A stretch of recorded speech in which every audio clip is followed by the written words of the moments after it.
Les gros bidous! Aujourd'hui, on va terminer avec ce petit chaton qui a la tête dans le popotin, mais qui est en train de se réveiller et qui se dit que vraiment, elle n'a pas envie de rester pour l'ensemble de la vidéo.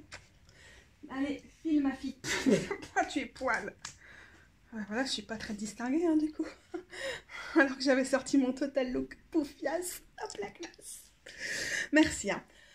Aujourd'hui, avec le soutien de Shawin, on va terminer la série sur les épées. On va partir dans une vidéo d'un coup pour faire le 9 et le 10.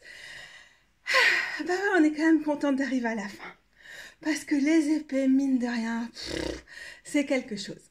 Je pense pas qu'après je vais aller directement vers les figures des épées. Je pense que les figures, c'est vraiment un domaine particulier. Je préférerais voir ça à la fin, si j'arrive à un moment au bout de cette série.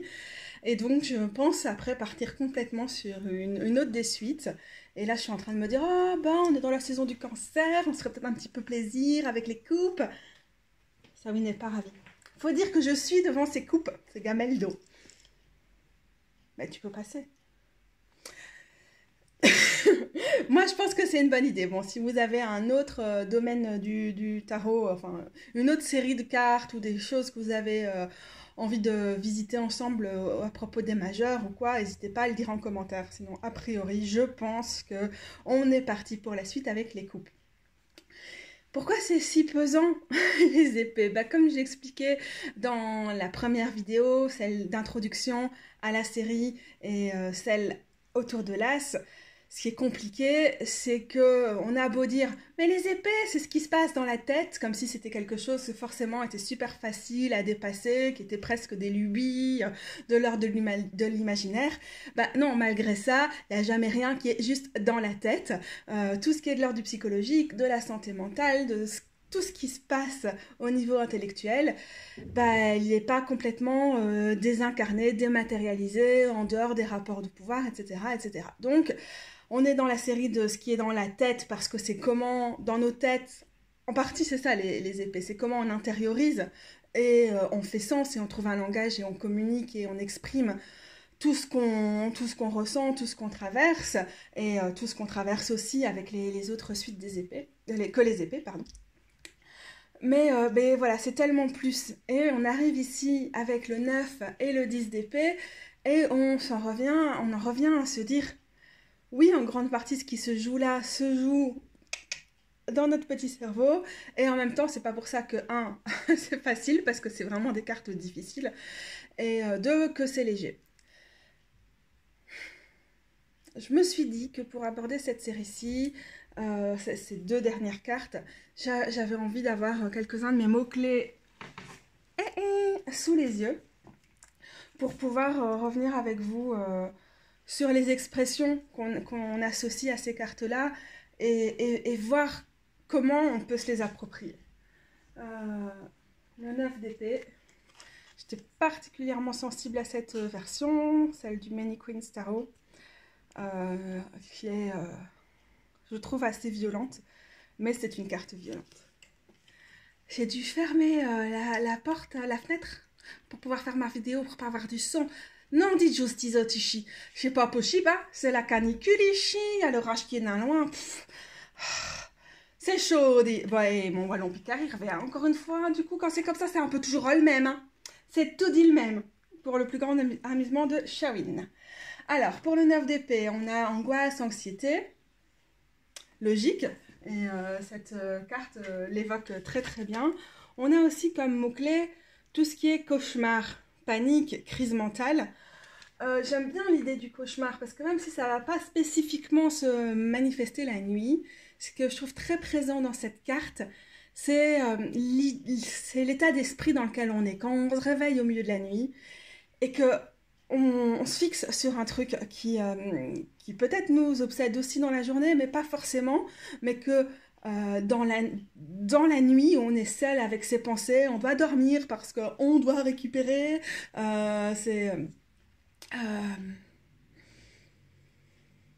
et du coup, on a envie de se forcer et tout. Et dans ce cas-là, tout ce qui est déjà peut-être en potentiel, en germe au niveau de nos obsessions va revenir et va nous poursuivre. Et ça va peut-être se manifester en cauchemar, ça va aussi être ce avec quoi on se réveille, on ne sait pas pourquoi, c'est la première chose à laquelle on pense. Et on n'arrive pas à se loter de l'esprit.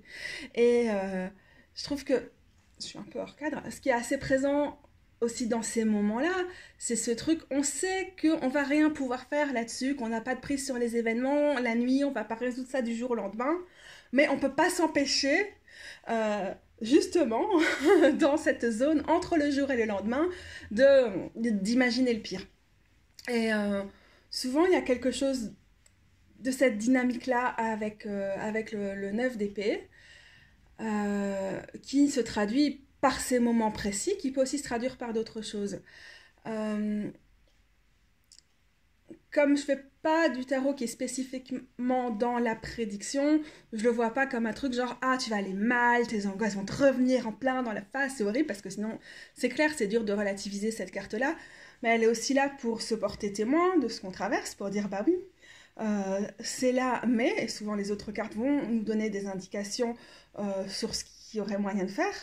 Et puis, même s'il n'y a que cette carte-là, c'est là, mais il faut être vigilant.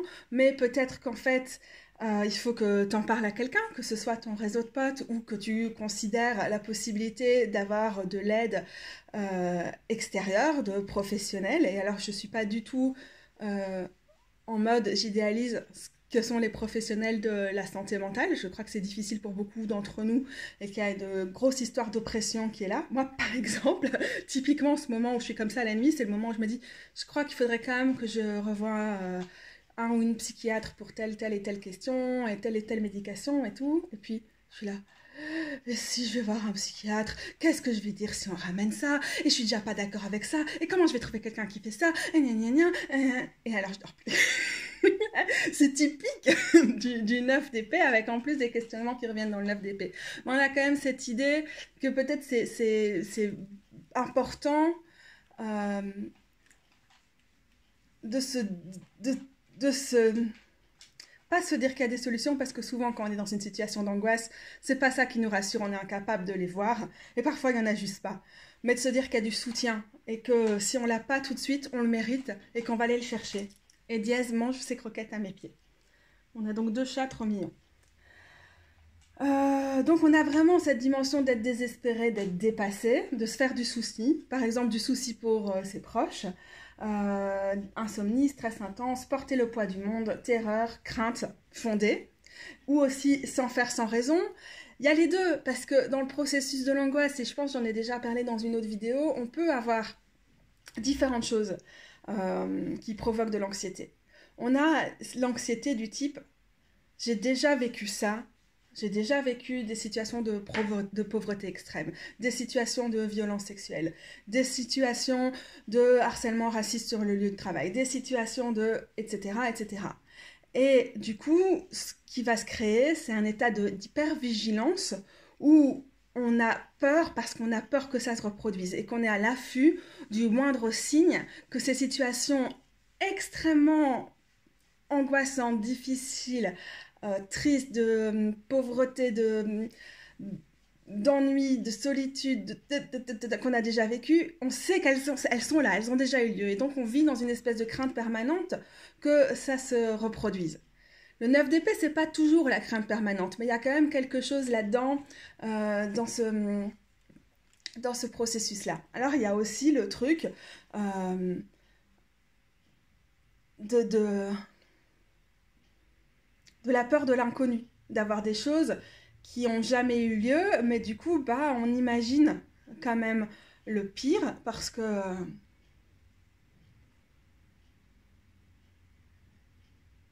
Enfin, pour plein de raisons. Je me perds dans mes pensées. Donc voilà, donc on a vraiment une sensation d'agonie, ça je trouve c'est vraiment assez fort.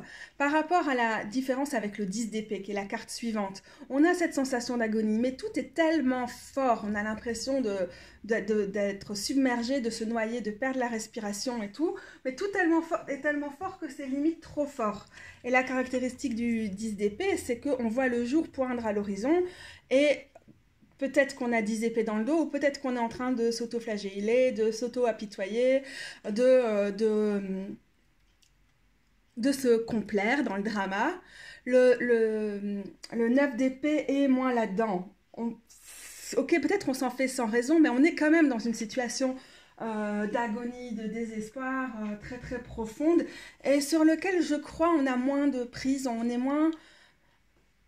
moins les outils on sait que c'est la fin d'un cycle, hein. On sait qu'on en fait trop avec le 9 qu'avec le 10, je pense. Je crois qu'il y a souvent, c'est typiquement le genre de carte où il y a des liens entre les deux. Parfois, on peut les lire de façon presque interchangeable. Mais si je dois insister sur la différence, c'est plus ça. Donc être seul avec des angoisses qui tournent en boucle. Donc ça, c'est encore vraiment, c'est l'idée de retourner, de chercher de l'aide. Et c'est pas facile. Et c'est des moments, le 9 d'épée, c'est des moments dans lesquels on a vraiment du mal, et le 10 d'épée aussi, on a du mal à voir les solutions. Et dans le 10, on est vraiment invité à se dire, il y en a, attends, attends, le soleil est en train de voir le jour, t'as pas vraiment 10 épées dans le dos, mec, hein. Ok, regarde, meuf, on y est. Et le 9 d'épée est beaucoup plus un sentiment d'impuissance, de solitude, là où le 10 d'épée peut nous inviter à dire je pense qu'en fait tu as des outils à portée de main et qu'en ce moment tu n'as juste pas envie d'aller les chercher. Le 9 d'épée est plutôt là pour être témoin, tu te sens sans solution, donc tu l'es, et donc quel soutien on peut te donner pour essayer d'aller les voir. Donc j'ai comme autre mot-clé stress post-traumatique, hypervigilance, anticiper le pire scénario, pensée pressante et oppressante, revivre un moment stressant. Donc on a cette idée d'anticiper, l'anxiété de l'anticipation, puis l'anxiété de revivre, l'anxiété des flashbacks. C'est quelque chose, je pense, qui peut être très facilement imaginable quand on voit la posture du 9 d'épée ici, de vraiment se réveiller et d'avoir toutes les images qui reviennent, les sons qui reviennent, et le coup de doc dans les cartes aussi, c'est pas bien. Les comportements d'automutilation, clairement ça fait partie du truc, donc vraiment de ce truc d'être sans solution, et du coup d'avoir besoin tant bien que mal d'évacuer cette détresse, cette agonie, ce désespoir. Pas que je mettrais forcément ça dans tous les cas d'automutilation, mais présentement, dans cette carte-là, c'est plutôt ce genre de cas qu'on va voir. Être poursuivi par des pensées terrifiantes, avoir des sauts d'humeur, désespoir, dépression, avoir besoin d'aide pour surmonter cette détresse. 12 minutes, c'est bon, on passe au suivant, le 10 d'épée. Le 10 d'épée, c'est toucher le fond et être sur le point de remonter. C'est typiquement cette image de « ouais, mais tu touches le fond de la piscine, mais tu te donnes un coup et tu remontes ». Il y a plein de cas où ça peut paraître très facile d'avoir ce genre de conseils à la con, c'est sûr. Mais dans le cas du 10 d'épée, comme je l'ai dit, si le 10 d'épée apparaît, c'est qu'a priori, tu as plus de ressources que tu penses que tu en as. Le 9 d'épée va plutôt dire c'est chaud, c'est vraiment chaud. C'est la merde, comme je dis souvent avec ces cartes-là. Et le 10 d'épée va dire ouais, c'est la merde, mais. Donc se sentir super mal, souffrance psychologique intense. Je fais cette généralisation-là. Attention, parfois, on est vraiment dans des cas de dépression qui sont très très difficiles, où on a du mal et on est incapable de voir ces outils-là, etc. Je crois que le 10 d'épée peut complètement se présenter dans ce genre de situation, et qui ne va pas nous proposer la solution miracle pour sortir de tout. Mais il ne va pas juste nous dire « Ah, regarde le bon côté des choses, ah, la pensée positive, quand on veut, on peut », mais va faire en sorte qu'on ait les moyens d'apercevoir cette lumière au bout du tunnel. Ça ne veut pas dire qu'on est sur le point de sortir du tunnel, ça ne veut pas dire qu'on a la solution à tout, mais il commence à y avoir des brèches dans notre raisonnement, dans notre psychotage, etc. Réagir excessivement à des problèmes, se créer des problèmes. Donc si tu fais la personne drama insupportable, qui va déformer des trucs à gauche, à droite, et puis qui va venir se plaindre, et qui se donne le beau rôle, mais qui en même temps fout la merde, et tout est un 10 d'épée. C'est la Gémeaux qui te parle ici. Le 10 d'épée, c'est la carte du soleil en Gémeaux. Et oui, parce que c'est typique, c'est aussi ce qui peut arriver typiquement quand on est trop cérébral, et qu'on est aussi trop dans la communication, trop dans le potin, trop dans l'information, trop dans la réflexion, ça peut nous mener trop loin. Et donc, ce serait les aspects les plus compliqués, les moins sympas du Gémeaux qui apparaîtraient avec le 10 d'épée. Ne pas parvenir à se relever, mais aussi la fin d'une période éprouvante psychologiquement. Faire du drama, cogiter, psychoter, ne pas mettre fin à un cycle destructeur. Donc l'idée de se complaire dans la destruction, c'est difficile parce que ce genre d'interprétation vient un peu à l'encontre de cette idée de dire mais les épées, dire c'est dans ta tête, souvent c'est faire comme si ce qui était dans ta tête n'était pas lié au reste. Et donc quand vous m'entendez peut-être lire ne pas mettre fin à un cycle autodestructeur, vous pouvez vous dire mais finalement Katou, tu as une vision super culpabilisante de la carte. Et donc ça fait partie de l'histoire de la carte. Là je suis en train de lire tous les mots-clés et donc ça en fait partie. Mais je pense que ne pas mettre fin à ou se complaire dans, ça fait partie de nos processus psychologiques et il faut aussi pouvoir en parler. La leçon de cette carte, en général, c'est de dire le soleil point. Et il y a moyen, avec cette perspective que demain est un autre jour, de mettre en place des petites choses. C'est vraiment pas du tout de la culture positive toxique, toutes ces merdes d'injonctions, ah si tu vois le bon côté, blablabla. Bla bla. C'est plutôt se trouver des petits outils, des petites solutions, des petits soutiens pour arrêter la dynamique qui est là, qui est soit le fruit de plein de choses, soit purement nous qui nous sommes moussés dans notre tête, et de se dégager des épées. Parce que, trop lourd l'ordinateur, j'ai pris le plus léger qui soit, il fait qu'1,2 kg, mais c'est trop pour mon poignet de cèdre.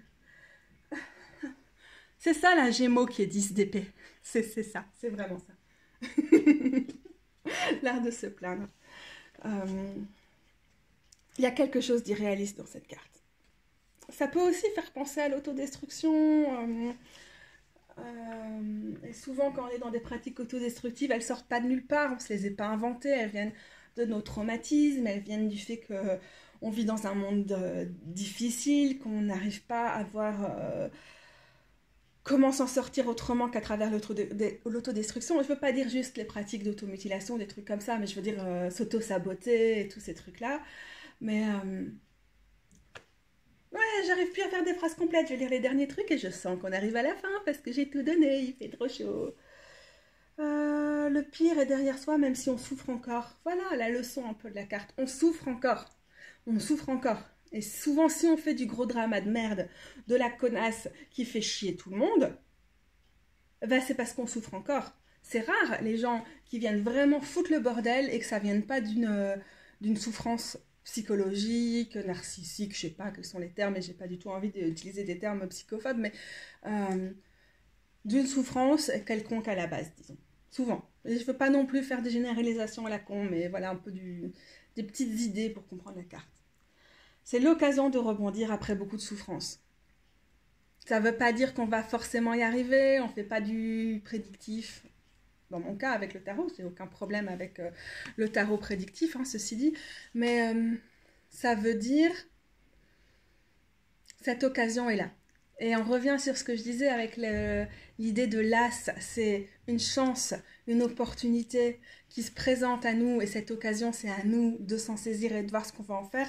Le 10 d'épée est aussi là pour nous ouvrir les yeux et nous dire attention, c'est le moment d'être vigilante au sujet de comment sortir de tout ça. Ou pas comment sortir, mais comment mettre des choses en place pour améliorer. C'est peut-être ça, en fait, la faille de mes explications.